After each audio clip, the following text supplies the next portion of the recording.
여러분, 세계에서 가장 깊은 바다가 어디인 줄 아시나요?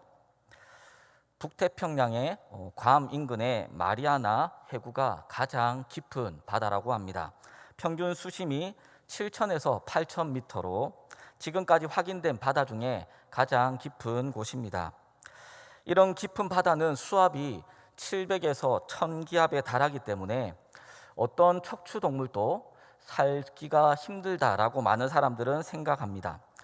일반 잠수함도 자망 깊이가 150m, 최첨단 핵 잠수함도 500에서 700m가 한계이기 때문에 7,000에서 8,000m 그 깊은 바다 속에 물고기가 살 것이라고는 아무도 예상하지 못했습니다. 그런데 2014년에 많은 사람들을 깜짝 놀라게 한 일이 있었습니다. 수심 7,966m 지점에서 마리아나 스네일 피쉬가 발견된 것입니다. 지금 화면에 나오는 저 물고기가 바로 그 사진인데요.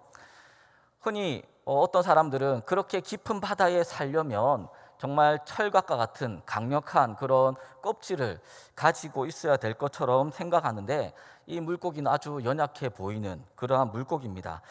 그래서 많은 과학자들이 이 스네일 피쉬가 어떻게 그런 깊은 바다 속에서 살 수 있었을까, 그것을 연구를 했습니다. 그 결과 이 스네일 피쉬 두개골 내에 빈 공간이 있는 것을 발견했습니다. 그리고 이 빈 공간을 통해서 몸속과 몸밖, 체내와 체외의 압력의 균형을 맞춘다고 합니다. 그 빈 공간이 내부적 대응력이 되어서 외부의 강한 압력에도 견딜 수 있는 그러한 몸을 가지게 된 것입니다. 저는 이 스네일 피쉬를 보면서 이 세상을 살아가고 있는 우리 그리스도인들의 모습과 참 유사하다라는 그런 생각이 들었습니다. 여러분, 그리스도인은 이 세상 속에서 살아가지만 하나님의 말씀을 기준으로 삼고 하나님의 나라의 백성이라는 그런 정체성을 유지하기 위해서 구별된 사람으로 살아야 합니다. 하지만 세상의 가치관은 우리를 그렇게 살지 못하도록 방해하고 또 우리를 하나님과 멀어지게 하고 있습니다. 하나님이 아닌 자신을 믿으라고 하고 하나님을 위해서 사는 것이 아니라 자신의 유익을 위해서, 자신의 즐거움을 위해서 살라고 말합니다. 그런 세상의 관점으로 보면 좋은 대학에 가지 못하면 실패한 것처럼 사람들이 생각합니다. 자신을 위해서 내세울 만한 그런 스펙들을 쌓지 못하면 성공하지 못할 거라고 말합니다. 또 돈만 있으면 무슨 일이든 할 수 있을 것이라고 속삭이기도 합니다. 모든 그리스도인들은 세상을 살아가면서 바로 이러한 세속적 가치관의 압력 속에서 살아가고 있습니다. 그것을 피할 수 있는 사람은 아무도 없습니다. 우리가 그런 압력을 피할 수 없다면 우리는 스네일 피쉬와 같이 그런 압력을 대응할 수 있는 내부적인 대응력을 가져야 하는 것입니다. 저는 오늘 말씀을 통해서 그 내부적인 대응력이 무엇인지, 그리고 또 그것을 어떻게 우리가 가질 수 있는지 함께 생각해 보기를 원합니다. 그리고 더 나아가서 우리 여기 계신 모든 성도님들이 그런 내부적인 대응력을 소유하여서 이 세상 속에서 하나님의 나라의 백성답게 살아감으로 하나님 나라의 이야기 속에서 주인공으로 살아가는 그런 복된 인생이 되기를 주님의 이름으로 축복합니다. 오늘 본문의 내용은 가인이 자신의 동생 아벨을 살해한 후에 하나님의 형벌을 받고 그 이후에 벌어졌던 그런 이야기입니다. 여기에는 두 가지 종류의 이야기가 공존하고 있습니다. 하나님을 떠난 사람들인 가인과 그 후손의 이야기들과, 그리고 하나님과 동행하려고 했던 셋과 그의 후손들의 이야기입니다. 그래서 오늘 설교 제목을 떠남과 동행의 이야기라고 제가 붙여보았습니다. 먼저 하나님을 떠난 가인은 에덴 동쪽 놋 땅에 거주했다라고 말합니다. 그리고 아내와 동침해서 에녹을 낳고 성을 쌓았습니다. 가인이 성을 쌓은 이 행동은 어떤 의미에서 하나님께 대한 반항이자 저항이었습니다. 하나님이 가인에게 형벌을 내리실 때 그 형벌은 너는 이곳을 떠나서 유리방황하는 삶을 살아라 라고 벌을 내리셨는데, 성을 짓는다는 것은 방황하는 삶이 아니라 한 곳에 정착한다는 것을 의미하기 때문입니다. 가인은 하나님의 형벌을 받지 않으려고 성을 쌓았고, 그리고 하나님을 거역하는 또 다른 죄를 지은 것입니다. 하나님께서 가인을 죽이는 자는 벌을 7배나 받을 것이다 라고 그렇게 표시를 가인에게 주셨습니다.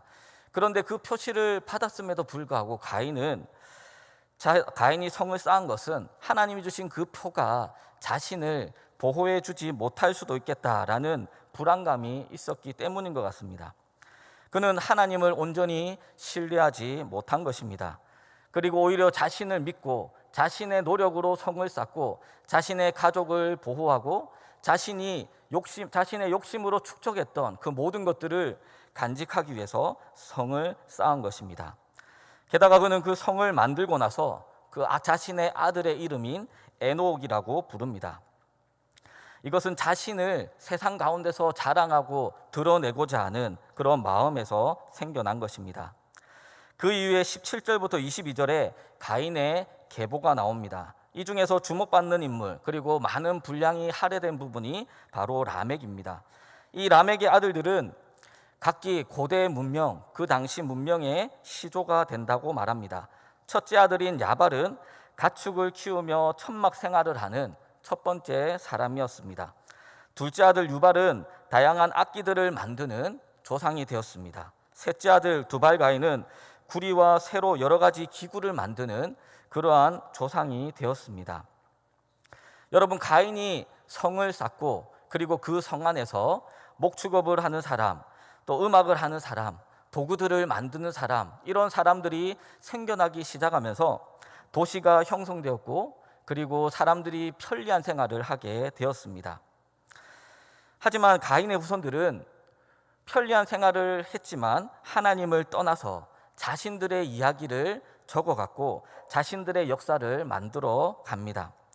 자신의 유익만을 위해서 생업에 종사하고 자신의 즐거움을 위해서 자신을 드러내고 자신을 자랑하기 위해서 음악을 이용했고, 또 구리와 쇠를 가지고 심지어는 다른 사람을 살해하는 그러한 무기도 만들었던 것 같습니다.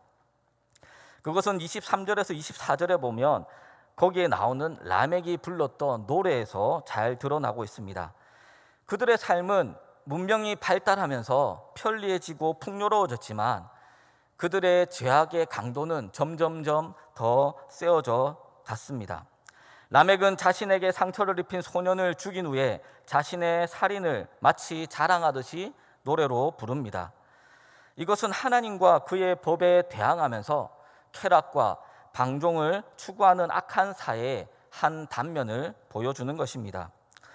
사실 이전에 가인은 자신의 동생을 죽인 이후에 하나님을 두려워하는 마음을 가졌지만 이 라멕은 하나님을 두려워하는 마음조차도 없어 보입니다. 여러분, 우리가 살아가고 있는 지금 오늘날 이 세상도 어쩌면 이와 비슷한 점들도 있습니다. 지금은 10년 전보다 문명이 훨씬 더 발달해서 편리한 생활이 되었습니다. 여러분들도 다 누리고 있지만 인터넷이나 스마트폰이 보급되어서 수많은 정보들을 손쉽게 그리고 빠르게 얻을 수가 있습니다. 지구 반대편에 있는 사람과 마치 옆에 있는 사람과 이야기하듯이 얼굴을 보면서 서로 대화도 할 수 있는 그러한 도구들도 개발이 되었습니다. 그리고 힘든 일이나 위험한 일을 더 이상 사람이 하지 않고 기계들에 의존해서 기계들이 대신 해줄 수 있는 그러한 삶이 되면서 우리 사람들은 너무나도 편리한 그런 생활을 누리고 있습니다. 그러나 오늘날 범죄도 동일하게 지능화되고 점점 더 잔인해져 가고 있습니다. 스마트폰의 그런 개인 정보들을 이용해서 사이버 범죄가 발생하기도 합니다. 보험금을 노리고 자신의 가족들을 살해하는 일도 있습니다. 중학생, 심지어는 초등학생들도 친구를 왕따시키고 또 집단 폭행을 가하기도 하는 그런 소식도 간간히 들려오기도 합니다. 이런 모습을 보면 이 성경에 나오는 가인의 후손의 모습의 현대판이 아닐까라는 그런 생각을 해봅니다. 이런 가인의 후손의 이야기를 우리가 듣다 보면 참 인류의 역사가 암울해 보입니다. 하지만 창조 때부터 시작되었던 하나님 나라의 이야기는 이런 암울해 보이는 상황 속에서도 여전히 이어져 가고 있습니다. 바로 셋이 탄생한 것입니다. 셋의 탄생은 빛과 희망을 제시하고 있습니다. 우리는 셋과 그의 후손을 통해서 하나님과 동행하는 사람들, 하나님 나라의 이야기를 우리는 들을 수가 있게 됩니다. 셋이 자라서 아이를 낳았는데 그 아이의 이름을 약함이라는 의미를 가진 에노스라고 지었습니다. 그리고 창세기의 저자는 이때에서야 비로소 사람들이 여호와의 이름을 불렀다라고 기록합니다.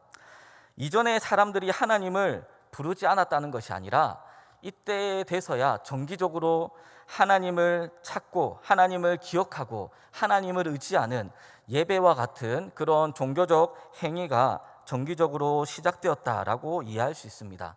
이것은 앞에 나오는 구절에서 목축업과 음악과 도구의 기원을 소개하는 것을 그 문맥상으로 봤을 때도 이것은 그런 정기적인 예배 그리고 하나님을 찾는 그러한 행위들, 그것의 기원이다라고 우리는 볼 수가 있습니다. 여러분, 가인의 후손들, 앞에 나왔던 가인의 후손들은 하나님을 떠나서 자신들을 위해서 살고 자신들의 이야기를 적어 나갔습니다. 하지만 이후에 나오는 셋의 후손은 달랐습니다. 그들은 하나님과 동행하며 하나님 나라의 이야기를 만들어 가고 있습니다. 예배를 통해서 자신의 연약함과 자신의 부족함, 자신의 한계를 인정하면서 하나님께 전적으로 의지하는 그러한 모습을 보여주고 있습니다.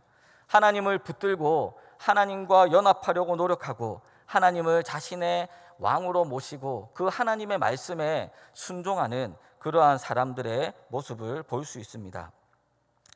하나님을 떠난 이야기와 이렇게 하나님과 동행했던 이야기를 통해서 우리는 가인과 셋의 후손에 많은 차이가 있음을 알 수 있습니다.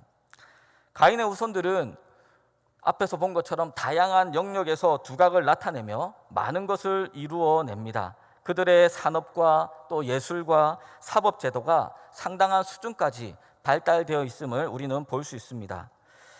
그러나 그들의 의식이나 도덕성은 점점 타락해서 폭력이 난무하고 라멕과 같이 오만하고 그리고 포악한 사람들을 양산했습니다. 반면에 셋의 자손들은 가인의 후손에 비하면 주목할 만한 그런 업적을 남기지 못했습니다. 하지만 세상의 이야기에 휩쓸리지 않고 하나님 나라의 이야기를 기록해 나갔습니다. 하나님 나라의 이야기 속에서 자신에게 주어진 역할을 발견하고 그것을 성실하게 감당해 나갑니다. 그리고 자신의 후손들에게, 자녀들에게 끊임없이 그 하나님 나라의 이야기를 전해주고 있습니다. 그런 과정 속에서 바로 그들에게는 이 세상을 살아갈 수 있는 내부적 대응력이 생긴 것입니다. 우리에게 필요한 것은 자신을 보호하기 위해서 견고하게 성을 쌓고 자신의 노력으로 뭔가를 해내는 것이 아니라 자신의 연약함을 인정하고 그리고 하나님을 의지할 수밖에 없는 존재임을 깨닫고 하나님을 찾는 것, 그것이 바로 우리에게 필요한 것입니다. 셋의 자손들은 우리가 본 것처럼 세상의 이야기 속에서는 두각을 드러내지 못했지만 하나님의 나라 이야기에서는 중요한 역할을 감당했습니다. 창조 때부터 시작됐던 그 하나님의 나라 이야기에서 그들은 주인공으로 쓰임받기 시작했습니다. 우리가 잘 알듯이 셋의 후손인 노아를 통해서 온 세상이 홍수로 멸망할 때 하나님께서는 인류를 구원하셨습니다. 하나님은 아브라함을 선택하셔서 하나님의 나라 백성을 삼으시고 그들을 제사장 나라로 세우셨습니다. 그리고 그 후손에서 인류를 구원할 예수 그리스도도 탄생하게 된 것입니다. 여러분, 하나님의 나라 이야기는 위대한 문명의 발전을 이룩한 사람들보다 연약하게 살아가지만 하나님을 찾고 또 하나님을 예배하는 그러한 사람들을 통해서 이루어져 갑니다. 하이델베르크 문답 1문을 우리가 함께 보려고 하는데요. 자, 앞에 화면에 나와 있는데 그 1문의 질문이 이렇습니다. 살아서나 죽어서나 당신의 유일한 위로는 무엇입니까? 자, 그에 대한 대답을 우리 같이 우리 한 목소리로 읽어보겠습니다. 시작. 살아서나 죽어서나 나는 나의 것이 아니요 몸도 영혼도 나의 신실한 구주 예수 그리스도의 것입니다. 그렇습니다. 우리가 예수 그리스도의 소유임을 인정하고 사는 것만이 우리가 살았을 때나 죽었을 때나 우리의 유일하고 진정한 위로가 됩니다. 이것이 바로 우리가 이 땅을 살아갈 때 필요한 내적, 내부적 대응력이라고 말할 수 있습니다. 여러분, 모든 그리스도인은 종류와 그리고 유형은 다르겠지만 이 세상 속에서 살면서 수많은 그런 압력을 받아가고 있습니다. 그런데 우리가 앞에서 이야기한 것처럼 깊은 바다에서는 아무리 단단한 그러한 잠수함일지라도 견디지 못합니다. 우리의 힘과 노력으로 우리가 경과성을 만들어도 견디지 못합니다. 우리에게 필요한 것은 바로 하나님을 찾고 하나님을 의지하는 것, 그것이 우리가 세상을 살아갈 때 필요한 유일한 위로가 되는 것입니다. 여러분, 오늘 이 본문의 이야기, 이 두 가지 이야기들을 통해서 본 것처럼 사람들은 자신이 인식을 하든지 인식을 못하든지 누구나 다 이야기의 영향을 받으며 살아가고 있습니다. 유대인들은 어릴 때부터 부모로부터 들은 이야기들을 통해서 자신이 누구인지를 알고 자신이 어떻게 살아가야 하는지를 안다고 합니다. 이것이 우리가 경험하는, 우리가 끊임없이 듣게 되는 이야기의 중요성입니다.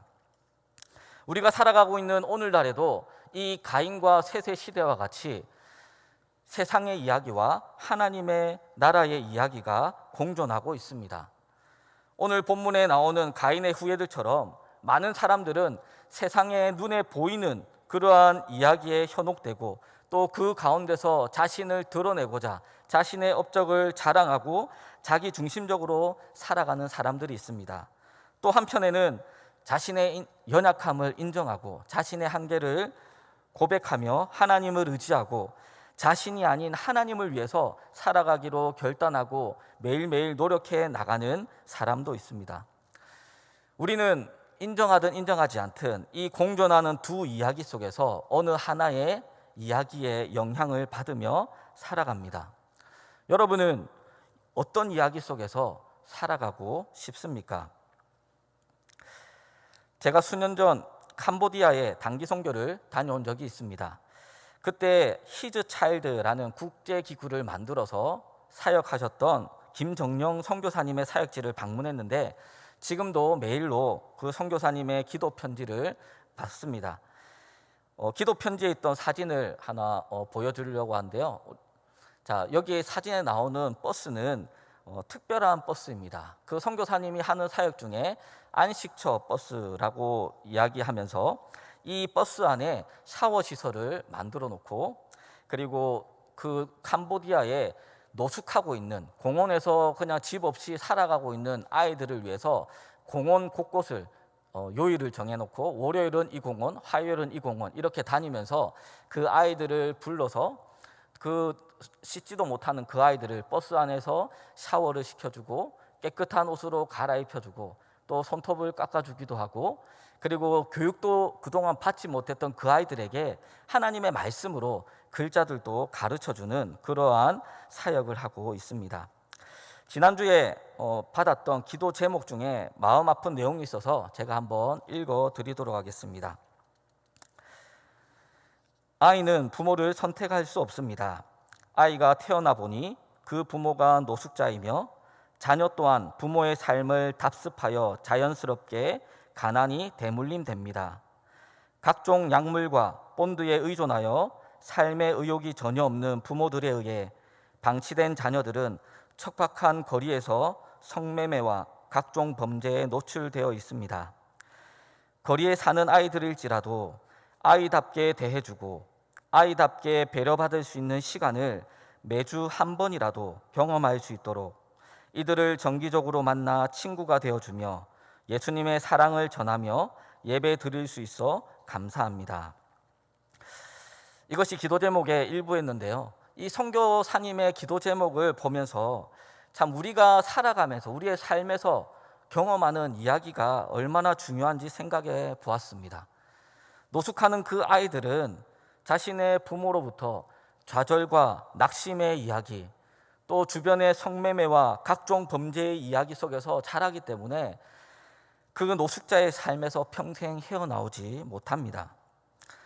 선교사님은 그 아이들이 부모로부터는 그런 대접을 받지 못하지만 자신이 그들에게 아이다운 배려를 해주고 사랑의 이야기를 들려주고 무엇보다 우리를 구원하기 위해서 이 땅에 오신 예수님의 그 사랑을 전해주기 위해서 그 버스 사역을 하고 계십니다.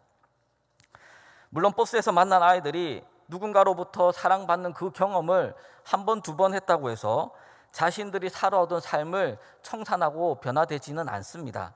하지만 이 선교사님은 그 아이들에게 매주 정기적으로 가다 보면 한 달 만나고 두 달 만나고 석 달을 만나다 보면 그 아이들이 이제는 노숙자의 아이의 모습에서 점점 변화되어 가는 모습을 보게 됩니다. 그리고 예수님을 영접하고 거듭나게 되는 그러한 열매들도 보았다라는 고백을 듣게 되었습니다. 여러분, 이렇게 세상의 이야기 속에서 살아가고 있던 우리가 하나님 나라의 이야기 속에서 주어진 역할을 감당하면서 산다는 것은 한 번, 두 번 한다고 해서 되는 것이 아니라 끊임없이 노력하고 연습하고 훈련을 해야 하는 것입니다. 올해 여름에 세품기독학교 선생님들과 TFT, Teaching for Transformation이라는 그런 연수를 참석했습니다. 이것은 한국말로 하면 변화를 위한 교육, 변혁을 위한 교육 이렇게 생각해 볼 수 있는데요. 그 세미나 중에 보았던 영상 하나가 너무나도 인상적이어서 그 부분 중에 일부를 한번 여러분들에게 보여주려고 합니다.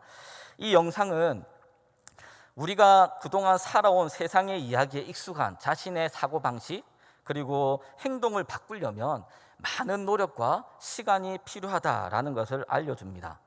영상을 시작할 때 보면 한 기술자가 자전거의 핸들을 개조를 했습니다. 우리가 자전거를 대부분 두발 자전거를 많이 타봤는데요. 이 자전거의 핸들을 개조해서 핸들을 왼쪽으로 틀면 오른쪽으로 가고 오른쪽으로 틀면 왼쪽으로 가도록 자전거를 개조를 하고 그 자전거를 많은 사람들에게 타보게 하고 또 자신이 어떻게 그 자전거를 타게 되었는지 설명해 주는 그러한 영상인데요. 이 시간에 우리 영상을 같이 한번 보도록 하겠습니다. For instance, this guy, I offered him $200 just to ride this bike 10 feet across the stage. Everybody thought he could do it. No, you didn't understand. 개조된 자전거를 타면 $200를 주겠다라고 지금 이야기하고 있습니다. All right, so whenever you're ready. Yeah. Go ahead. No, you have to keep your feet on. All right, so here we go.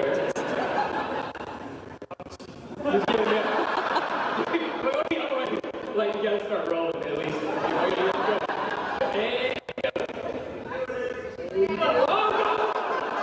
So here's what I did. It was a personal challenge. I stayed out here in this driveway and I practiced 본인이 about 5 어떻게 minutes 해서 every 이 day. 자전거를 My 탈 neighbors 수 있게 made fun of 됐는지 me. I had 이제 many 보여주고 wrecks, but after 8 months, this happened. One day I couldn't ride the bike, and the next day I could. It was like I could feel some kind of pathway in my brain that was now unlocked. It was really weird though. It's like there's this trail in my brain, but if I wasn't paying close enough attention to it, my brain would easily lose that neural path and jump back onto the old road it was more familiar with. Any small distractions at all, like a cell phone ringing in my pocket, would instantly throw my brain back to the old control algorithm and I would wreck. But at least I could ride it. My son is the closest person to me genetically, and he's been riding a normal bike for 3 years. That's over half his life. I wanted to know how long it would take him to learn how to ride a backwards bike, so I told him if he learned how to ride a backwards bike, he could go with me to Australia and meet a real astronaut. Are you gonna give up? Go ahead. This is how it starts. Look at this. This is such a big deal. Get up, you got it. Did you see his brain get it? So he, in how many weeks have we been doing this? 2 weeks?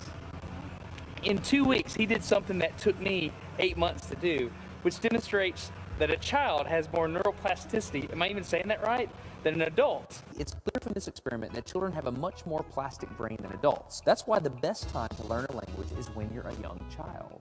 All right, today's bike log. I can ride smooth, I can ride fast. I'm thinking the experiment is over. 자, 영상의 마지막에는 너무나도 익숙하게 잘 타고 있는 모습을 보여주는데요. 자, 이론적으로는 핸들을 반대 방향으로만 하면 되겠지라고 생각은 하지만 몸이 그동안 자신이 자전거를 타왔던 것에 너무나도 익숙해져 있기 때문에 바꾸는데 이 어른 같은 경우는 8개월이 걸렸다고 합니다. 매일같이 5분씩 그렇게 타서 8개월 만에 저렇게 자연스럽게 타게 되었는데 자신의 자녀에게도 한번 테스트를 해봤더니 자신의 자녀는 2주 만에 그 자전거를 탔다고 합니다. 이것은 어릴 때일수록 새로운 방식을 배우고 또 새로운 방식에 적응하는 것이 빠르다라는 것을 보여주고 있습니다. 여러분, 하나님의 나라 이야기도 마찬가지입니다. 우리가 세상에 살다가 하나님의 나라의 이야기 속에 살아가기 위해서는, 하나님이 원하는 삶을 살아가기 위해서는 어린아이일 때 할수록 빨리 할 수 있게 된다라는 것입니다. 그러므로 우리는 우리의 자녀들에게 또 다음 세대에게 하나님을 향한 이 신앙을 전수하려면 가능한 빨리 그리고 반복적으로 지속적으로 하나님 나라의 이야기를 가르쳐 주어야 하는 것입니다. 우리 교회에서 세운 우리 세품 기독학교에서는 학생들이 수업과 다양한 활동들을 통해서 이런 하나님의 나라의 이야기를 접할 수 있도록 또 아이들을 가르치고 있는데요. 마지막 사진 한번 보여주시기 바랍니다. 글자가 보이시는지 모르겠는데 이것은 우리 초등학교 2학년 아이가 쓴 일기장의 내용입니다. 저희가 지난주에 학교가 개학을 하면서 영성 수련회를 했습니다. 그리고 영성 수련회를 하고 나서 그 아이가 집에 가서 적었던 일기의 내용인데요. 제가 한번 읽어드리겠습니다. 이틀에 걸쳐서 했습니다. 그래서 오늘 두 번째 영성 수련회가 기대가 되어서 아침에 짜증을 안 내고 일어났다. 여러 게임 중에 눈 감고 도형 만드는 것이 가장 어려웠다. 우리 팀이 실패할 뻔했는데 성공했다. 영성 수련회를 통해 사탄 마귀가 있다는 것과 내 안에 사탄이 주는 두려움, 욕심, 불평, 불안을 예수님 이름으로 물리쳐야겠다고 생각했다. 또 나도 언니 오빠들을 보면서 이웃에게 친절하게 대해야겠다고 생각했다. 이것이 영성 수련회를 마치고 초등학교 2학년 아이가 쓴 일기였습니다. 이번 영성 수련회는 초등학교 1학년부터 중학교 3학년까지 모든 아이들이 포함된, 모든 학년이 포함된 조를 6개를 짜서 조별로 활동을 했습니다. 수련회의 주제는 하나님 나라를 방해하는 빌런을 잡아라. 빌런은 악당이라는 뜻인데요. 하나님 나라를 세워가는데 방해가 되는 것을 우리가 찾아내고 그것을 제거해 나가는, 그것을 가르쳐주기 위해서 다양한 그리고 또 재미있는 활동들을 아이들과 함께 했습니다. 그리고 그 활동들은 모든 조원들이 서로 힘을 모으고 또 서로를 배려하고 또 서로 도와줘야지 수행할 수 있는 그러한 미션들이었습니다.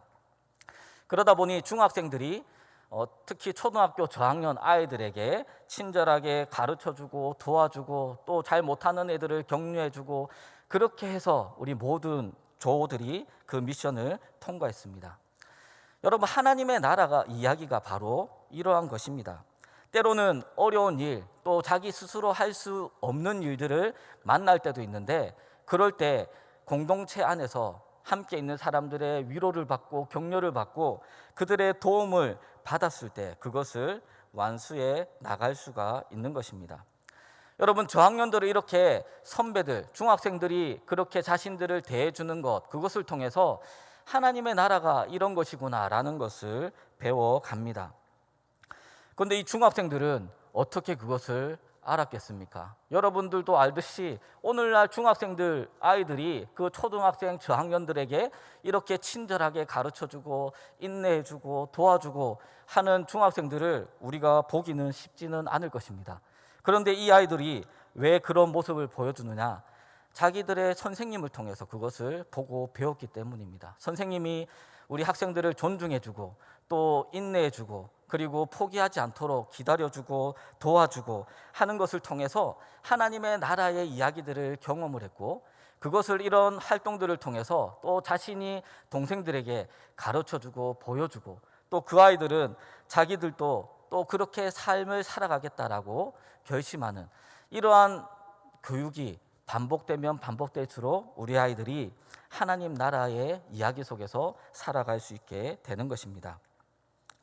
여러분, 오늘 말씀을 통해서 가인과 같이 하나님을 떠난 사람들은 자신의 힘과 노력으로 성을 쌓아가고 또 하나님 나라에 맞서는 대립하는 그런 이야기들을 만들어 간다는 것을 보았습니다.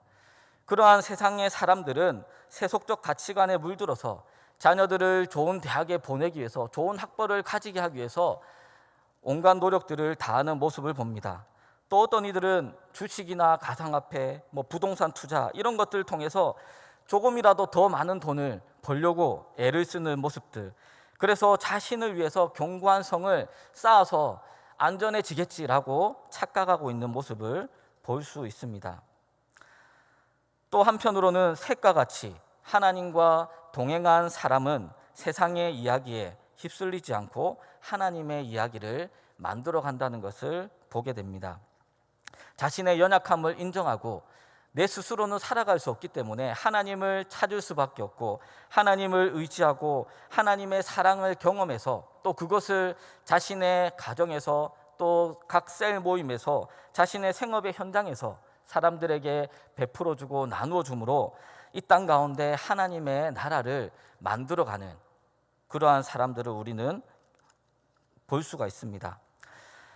그것을 위해서는 때로는 힘들고 어려운 일을 만날 수 있지만 포기하지 않고 끝까지 하나님의 나라를 세워가기 위해서 노력하는 것, 그것이 바로 그것을 가능하게 하려면 스네일 피시가 가졌던 것처럼 그 세상의 압력, 세상의 가치관의 그 압력을 이겨낼 수 있는 내부적 대응력을 가지고 살아가야 하는 것입니다. 그런데 이것을 우리가 지식적으로 한번 안다고 해서, 말씀을 듣고 성경을 읽으면서 안다고 해서 우리가 하나님의 나라의 백성답게 살아가는 것은 쉽지 않습니다. 아까 영상에서 봤던 것처럼 개조된 자전거를 타기 위해서 매일매일 5분씩 8개월이라는 시간을 투자해서 그것을 자신의 사고방식과 행동을 바꾼 것처럼 우리도 하나님의 말씀대로 살아가기 위해서 끊임없이 노력하고 또 하나님의 말씀을 듣고 그리고 들은 말씀대로 실천하려고 노력하는 그런 삶이 필요합니다. 그리고 우리가 그렇게 살아가는 모습을 우리의 자녀들에게, 다음 세대들에게 보여주면서 이 놀라운 신앙의 유산을 전수해 주어야 할 것입니다. 그럴 때 우리 모두는 이 세상 속에 살아가지만 하나님의 나라의 이야기 속에서 주인공으로 살아갈 수 있을 것입니다. 이 하나님의 나라의 초대에 응하는 우리 모든 성도님들이 되시기를 주님의 이름으로 축복합니다.